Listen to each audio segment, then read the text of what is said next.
Hier ist unsere Geschichte.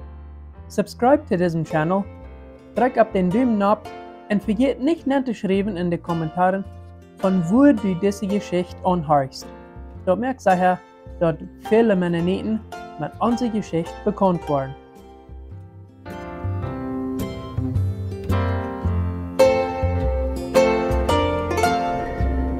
Geschichten uit onze Geschichte Nummer 2. Ditmal Meier van wo dort met de twee vreemde staatsjongens op dem Weg terug naar Blumenauer toe ging en wo dort met aan op onze Vormhof in Blumenauer toe ging.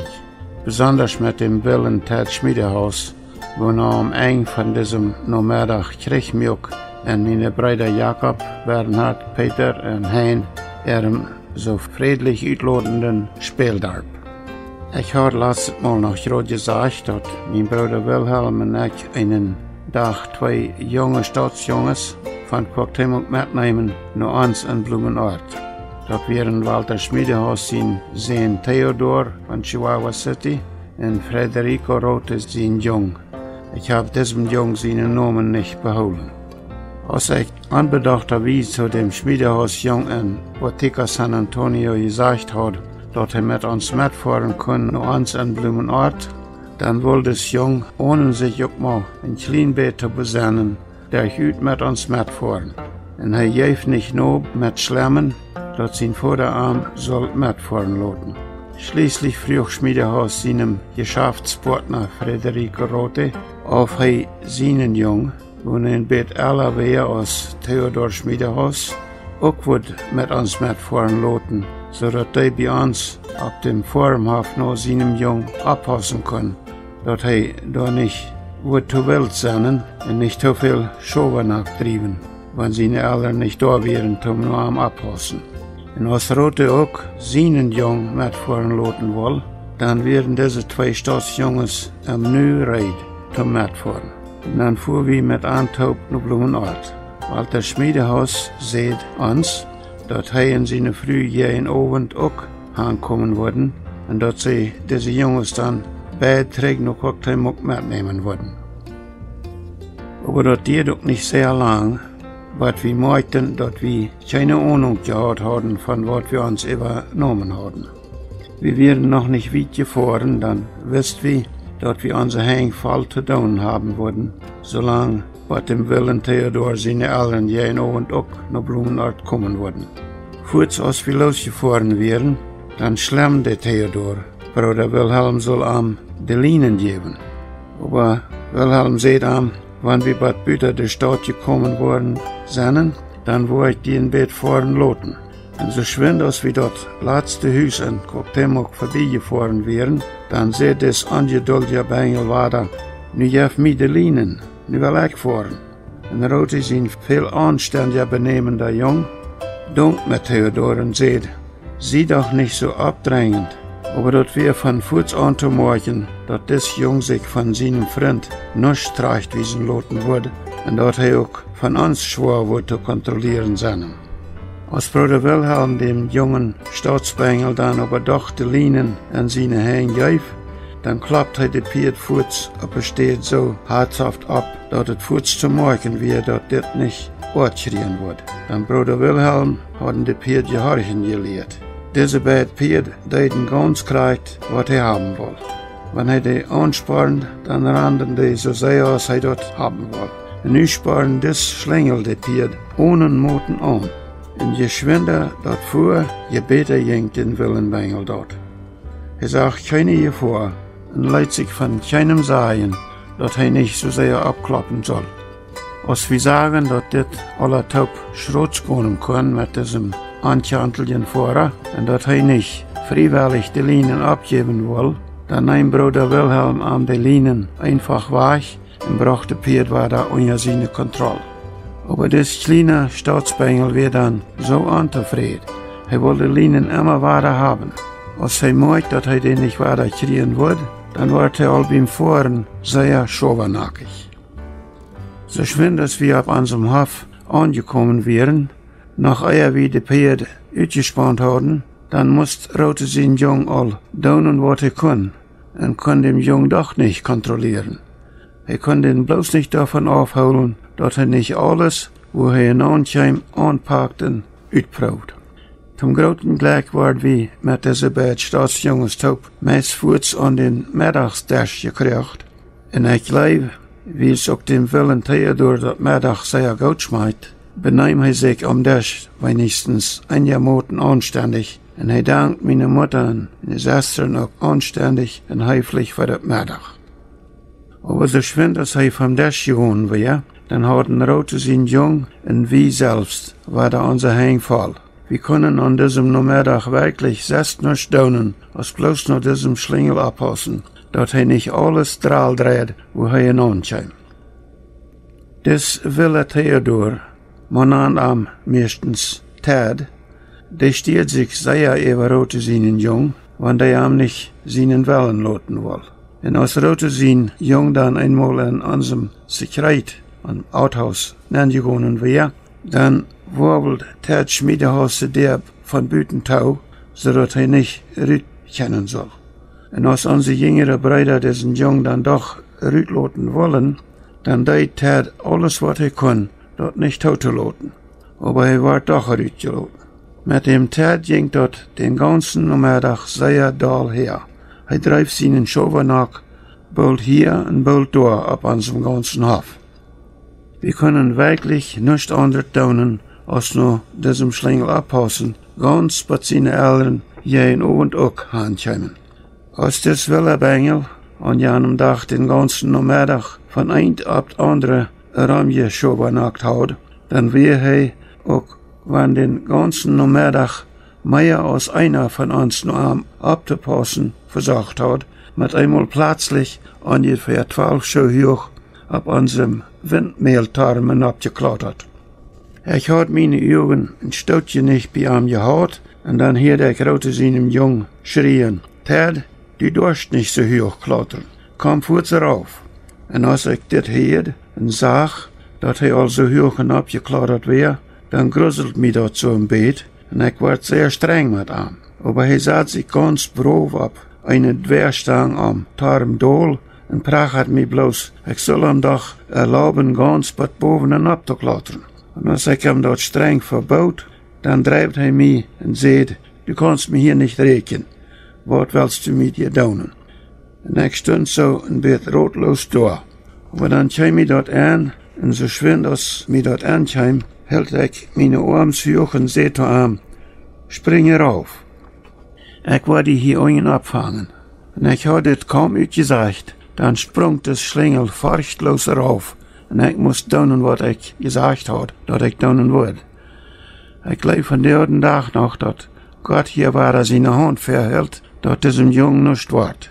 Und dass wir nicht das erste Mal an diesem Tag, dass Gott das getan hat. Schließlich und endlich, gerade aus dieser Zeit in unserem Garten, dicht an der Gas, auf einem großen Pappelbaum all, viel zu hoch und abgeklettert wäre, und war dann nicht gehorchen will. Auch wenn ich streng war mit ihm, dann sagt mit einmal einer von meinen Brüdern, dort im Schmiedehaus sein Auto in Blumenort längs der Gas gefahren kam, und zei dann: Ted, kick mal, deine Eltern kommen.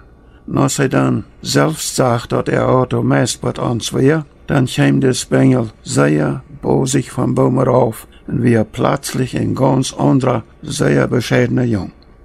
Er ran seine Eltern entgegen und prahlte damit, wo alles auf der Form sehr gut gegangen hat. Aber Rote sein Jung, als er rückgefordert war zu sagen, wo der Nachmittag gegangen hat, der leidet doch der schienen, dass nicht immer alles so ganz gleich und glatt geschafft hat, als er Theodor dort fertigstellen versucht.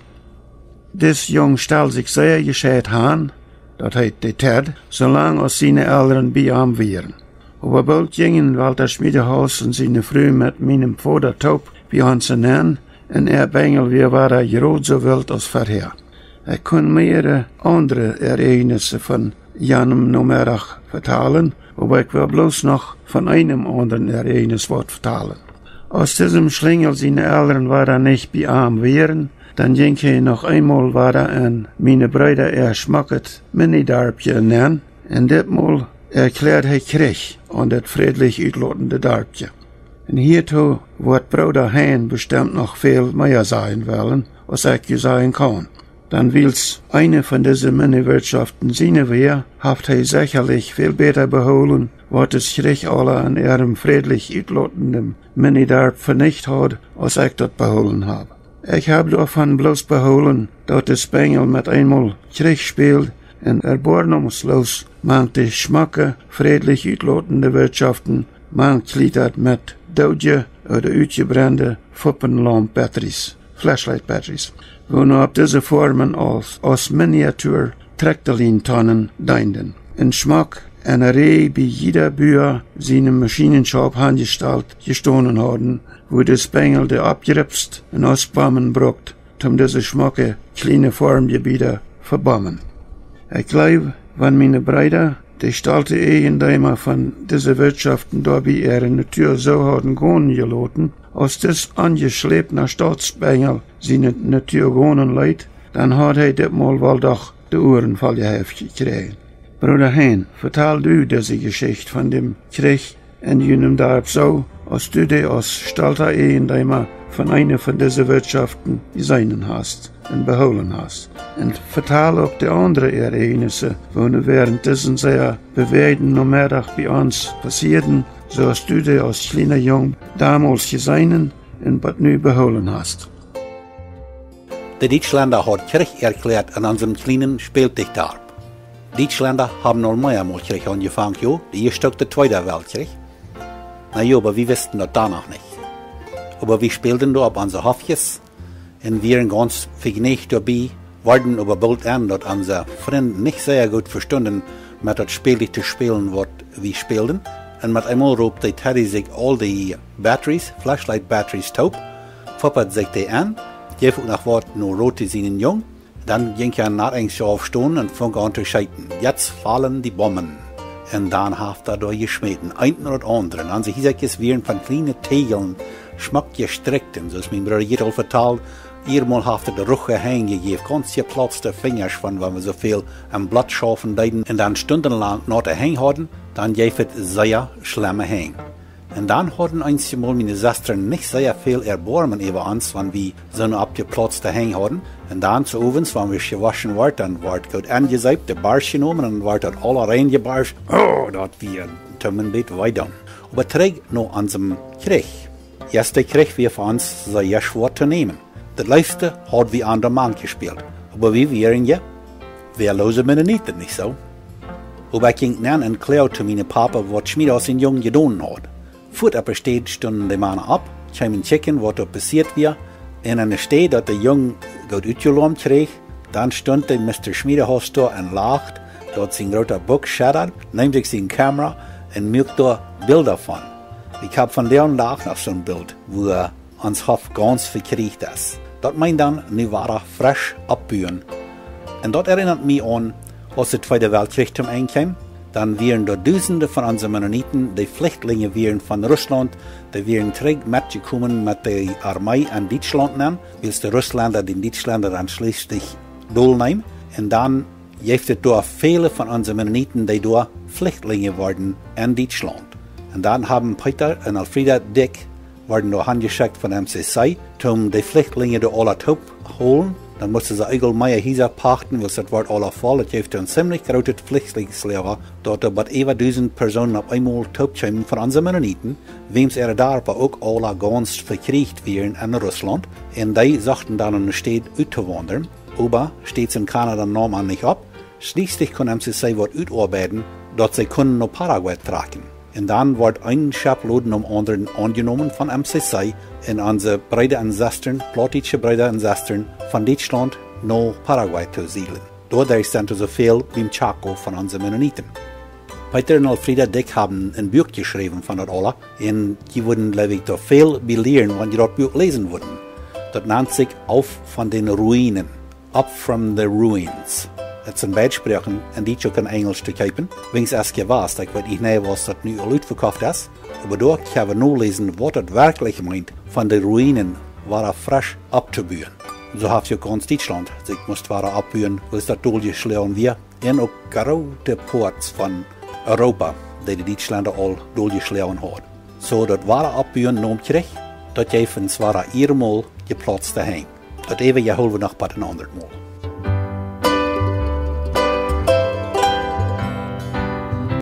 Ich habe die Wort Schlingel und Bengel hier aufsächlich gebraucht für den Theodor Schmiedehaus, weil diese Wort in dem Sprachbrockhausbuch von 1958 so definiert worden. Schlingel nach Sprachbrockhaus bedient angetrockener, frecher Jung. Und Bengel, auch nach Sprachbrockhaus, bedient frecher Jung. Das Schmiedehaus benimmt sich, wenn seine Eltern nicht Raum wären, als ein sehr frecher, angetrockener Jung. Sein ganzes Benehmen ab unserem Formhof durch diesen Nachmittag wie dort von einem angetrockneten, dort heit einen anbelehrten Jung. Aber an seine Eltern ergehen wird, kann er sich teiliger Zeit so benehmen, als wenn er ein sehr gut belehrter Jung wäre. Und nun noch wird mehr von was wir in unseren Kinderjahren an Blumenort zum Spielen gehabt haben. Manchmal spielt wir Junges tiedenlang einfach mit ein paar Ole Gumreifen. Einer von uns staubt mit seiner Feit an die Gumreifen an, sah sich da ganz krumm geboren an und hält sich mit seiner Hände gut fest und leitet sich dann von einem anderen Jung Hahnenträg lenkt an den Utwach kullern. Und wenn einer meid wir oder dieslich geworden wäre von mit der Reiftaub in der Rund drehen, dann muss der andere sich an der Reifen krallen und sich kullern loten, was er meid davon wäre. Manchmal kullert wir auch mit die dann gefahrene Iserreifen von der Hügel Baggeräder rum, Hannen trägt bei der Gas längt an zum Utwach. Diese Hügel leichte eiserne Reifen zu kullern, mögen wir uns an einem passenden Stock ab einem Eng einen eisernen Haken fast, wenn er so gebaut wird, dass er Schmack an beiden Seiten ram die schmale eiserne Reife ranpasst, und dann braucht wir bloß so ein Bett von einen dieser Reife nur schüben und können dann so bosig damit ramrollen, als wir ran können. Damit habe ich stundenlang ramgerollt. Diese primitive Spielsachen mögen uns manchmal viel Spaß. Unsere Kinder und Großkinder haben durch von dem Tag allerhand verschiedene Spielsachen von klein an.